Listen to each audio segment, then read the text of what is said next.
You're listening to an Airwave Media Podcast. Feel like who art Ed? We'll try to spice it.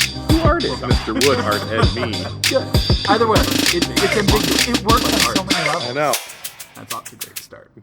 Welcome to Who Arted, where we explore visual arts in an audio medium. I'm your host, Kyle Wood, and today we're going to be looking at Takashi Murakami. Murakami was born February 1st, 1962 in Tokyo, Japan. Early in his life, he was a big fan of manga. He actually really wanted to study and work in animation. So he attended Tokyo University of the Arts. Initially, he was intending to study the drafting skills and become an animator, but he ended up studying the traditional painting style, Nihonga. Now, Nihonga, sincere apologies on pronunciation, not a native speaker, that was traditional Japanese style, starting around 1900. Basically, it seems to me like it was an attempt to reinvent Japanese art style and make it modern without adopting all of the Western techniques. Paintings are typically made on washi, a Japanese paper, or silk. Pigments come from natural materials. Initially, Nihonga were made on scrolls, screens, things like that, but now typically they're made on paper with wood stretcher bars for support. One of the things I find really interesting about Murakami is he studied art in Japan, but then left Japan to go to the United States. While he appreciated the traditional Japanese style of painting, he also wanted to make modern art. He wanted to make Japanese art more modern with Western influence.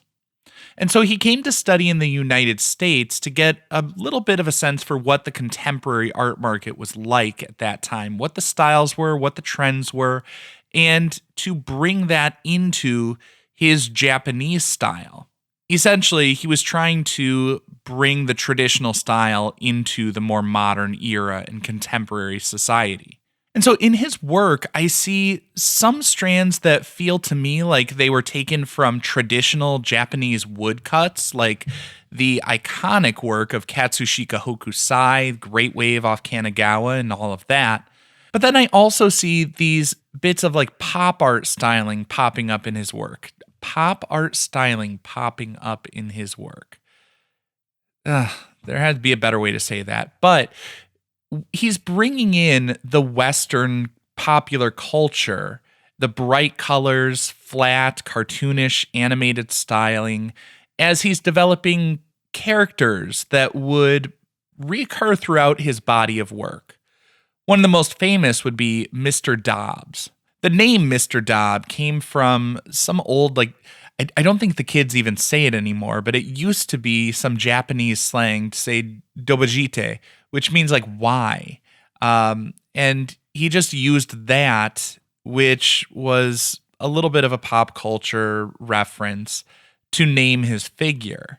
And the figure also seems a little bit of another pop culture reference. If we look at it, it is this collection of circles that feels like a distorted, odd take on like Mickey Mouse almost.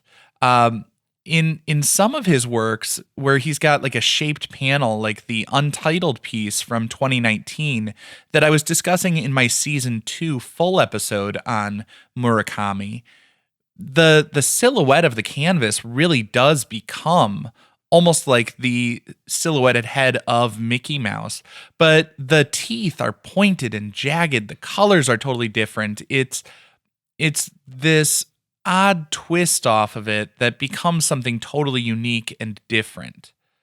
Mr. Dobb has sharp teeth, making him a little bit menacing, but somehow there's something playful there. He seems more mischievous than monstrous. Mr. Dobb first appeared in 1996. There's a painting titled 727. If you want to learn more about that, again, I would refer you to the full episode from season 2. But I think what's most interesting here is in that 727 piece, we see washes of colors that feel almost like traditional Japanese woodcuts, But with a more contemporary flair, with the pop art and all of that, it's a global piece. And this gets at one of the biggest bits of Murakami's philosophy. He talked about super flat, this idea of this flattening of society, the high art and low art all being mashed together. It all becomes one. And Murakami is making things for all levels, all stratas of society to enjoy. He's got things from the fine art paintings we see in museums to prints and collectible toys and plastic figurines that would all be within the budget of the ordinary person. Murakami is making art that is based on these cultural touchstones from different times and different places so that people from all over the world and all different backgrounds have an entry point. It's unifying. It brings people together. Kind of reminds me of what the media theorist Marshall McLuhan was describing as he talked about the global village.